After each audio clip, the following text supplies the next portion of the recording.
As I've mentioned before on this channel, I grew up on the city builders made by Impressions Games, specifically starting with Caesar 3. Even though a majority of those games were made back in the 90s and early 2000s, I still go back to revisit them. Lately, I've been very happy to see historic city builders make a comeback.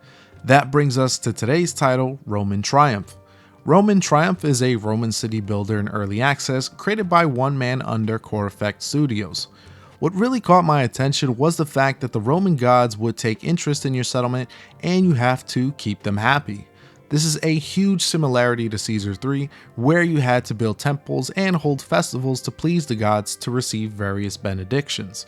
With that said, is Roman Triumph worth an early access purchase? So when you start the game, you can hit new game and it'll generate a map that you want to be on. So far it's pretty basic in terms of the variables that you can alter here, but with that said, I actually did spend quite a bit of time trying to figure out what map I want to build on.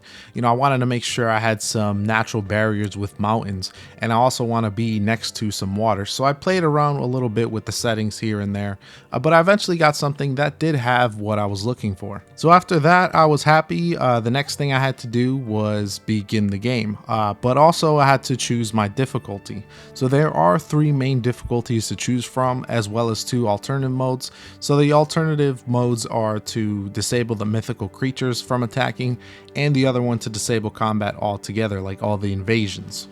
For this review though, we will focus on the normal difficulty with the tutorial enabled as well. So now that we have founded the city of Babis, we must now place our first building, which will be the castrum. This basically will serve as the heart of our city and provides a place to store foods and raw materials early on.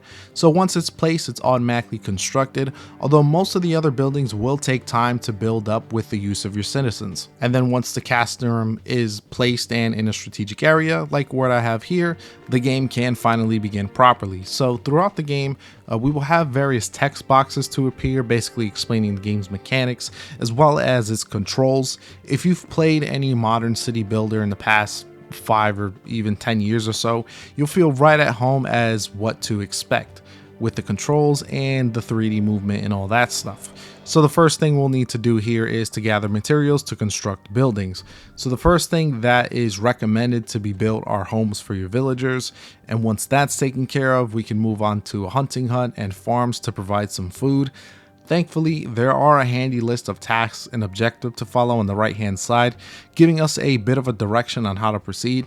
It's very helpful specifically for new players in the genre who may or may not know what they should be doing at first. So I really do appreciate the tasks here, and you do get rewards for completing them. So in Roman Triumph, there are several resources to keep track of, and those are wood, stone, clay, brick, food, gold, iron, tools, weapons, cloth, olive oil, and wine. So that's quite a lot, but it's actually not as complicated as it seems. So wood and stone are going to be your main resources as expected, along with food to keep your citizens well fed. It's also important to note that a lot of these materials also have upkeep costs for when you build certain buildings, so do keep that in mind that you have a steady flow going. So for this map, there are plenty of trees, so wood will not be an issue. Unfortunately, we are limited though by the amount of resources we can have for each type stored all at once, so we do need to build storage areas for now. We can get like better buildings, basically a warehouse and a food storage to have higher capacity, but we have to do that through research, which is something we'll talk about later in this review. So like I said, even though there's a lot of resources, most won't apply to you until later on. Like stuff like iron, you don't even have to worry about for several hours.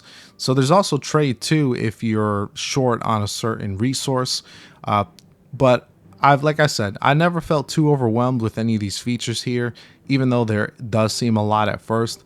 And I do appreciate that, because a lot of modern city builders just feel very bloated, and it's one thing, it's like I do appreciate the renaissance of the city builders that we have now, but some of them do get too caught up in the minutia of everything and should just be better if they simplified things. So outside of making sure that you have the right amount of resources, you also do have to monitor the happiness of your villagers.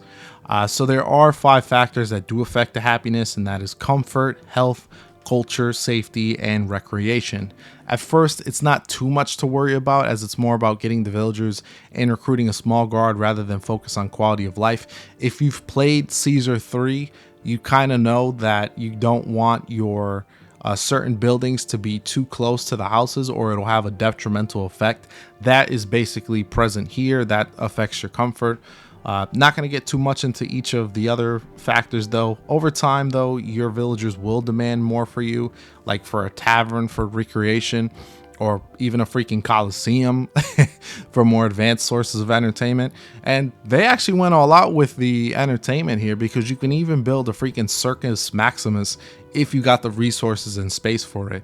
It was one of the biggest things you can build in Caesar 3, so I'm glad to see it return here. So all these buildings are definitely fun to build and plan for, but they are not initially unlocked for you to play with.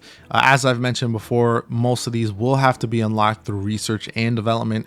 So once you build an academy, you can assign it to research a new technology, and outside of the people that you need to staff the academy, you'll also need the correct amount of resources to research that technology. And the technologies can range from simple upgrades to the buildings, to also new buildings entirely.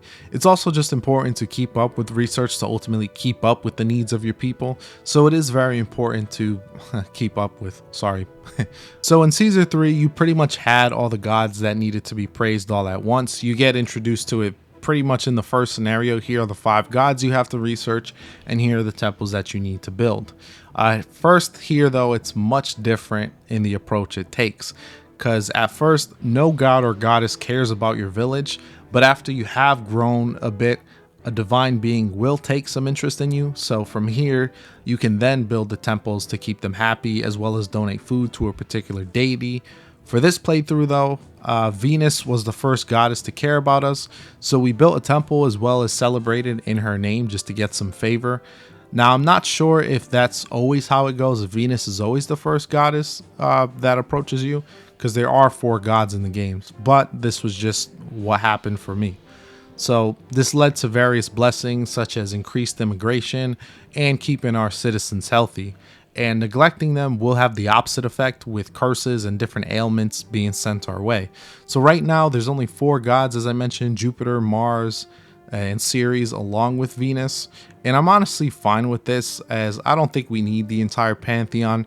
The only thing I'd recommend is maybe Mercury can be added to increase like travel speed or something like that. But overall, I do like the implementation of the system here, and it is definitely a callback to the classic Caesar 3. Eventually, you will catch the attention of some barbarians, and you'll be warned of an attack. So you'll usually have about 5 months to prepare, at least on the normal difficulty, and once the time is up, they will attack.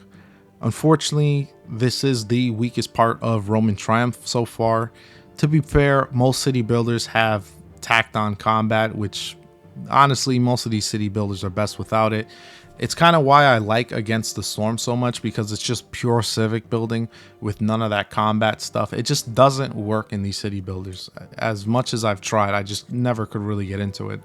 But the best way to describe invasions is basically a tower defense game. You try to force your enemies into a choke point and attack with your troops and towers, as well as whatever artillery you have.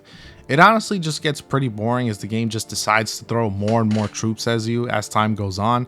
I wish there was a way though to like launch invasions to enemy tribes in order to permanently stop them, or make them have less numbers or something like that. I mean, heck, Rome at the time was known for paying off the locals to get some sort of advantage. So that could be a possibility, you know, like you can bribe some members of the attacking group not to attack, maybe bribe some Roman officials or somebody to send some help, etc. I mean, the potential is there given the setting, but I just think it needs to be better realized. So since this game is ultimately a sandbox and there's not necessarily like scenario objectives to complete or anything like that, I wanted to see what mythical creatures will attack. So the first one I did get was a baby Hydra, which basically ate through a huge chunk of my town. It was incredibly tanky with a huge health pool, destroyed buildings in just a couple hits, had a fire breath ability. So some reason though, it just ignored my troops, so I didn't lose a single legionnaire despite all of its destruction. I actually didn't lose any population, just a crap ton of buildings. And while I did beat it, the Hydra, it was a huge difficulty spike as the tribesmen never came close to destroying any of my walls or gate. So I never felt the need to go too crazy with defenses until I got attacked. But thankfully, there is a mode, as I mentioned before, that you can just have attacks but without the mythical creatures. And honestly, I think on my next playthrough, that's what I'm going to go with. So for an early access game, I honestly had 0 crashes or bugs that I could find, and that's very rare for an early access game, especially for an early access game that's only been around for a couple months so far. I did, however, have some slowdowns when recording, and I had the same issue with Fall of Avalon, so I'm not sure if it's a Unity engine issue or just the fact that the AMD recorder does weird stuff like this. I have no idea, but presentation wise though, this game looks very good from a bird's eye view. I like the building designs especially. The people, however, don't look as good and are mostly just asset flips. Still, I would like a photo mode in the future, which I did not see in the roadmap, so hopefully that's something that can be added. There's also a roadmap button in the main menu giving you an idea of what to expect each month as well as the store page, so that is well appreciated. And with that said, I think Roman Triumph is a solid early access title with plenty of promise. The process of seeing your city grow is fun, there's plenty of depth without being too complex, and the religious aspect is pretty interesting.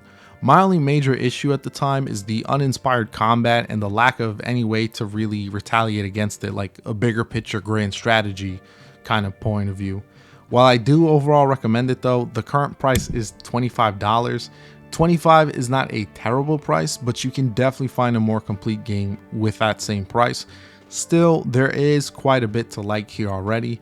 My recommendation would be to do what I did and get the game on sale. The lowest I've seen on sale was 25% off, which is the same price I purchased it at. That brings the price to about $19, which is more in line of what I would expect at this time. Still though, definitely keep this on your wish list and definitely keep an eye on it, especially if you like city builders and especially if you like those impression game city builders. Thank you all for watching as always, and this is Powerhouse signing off.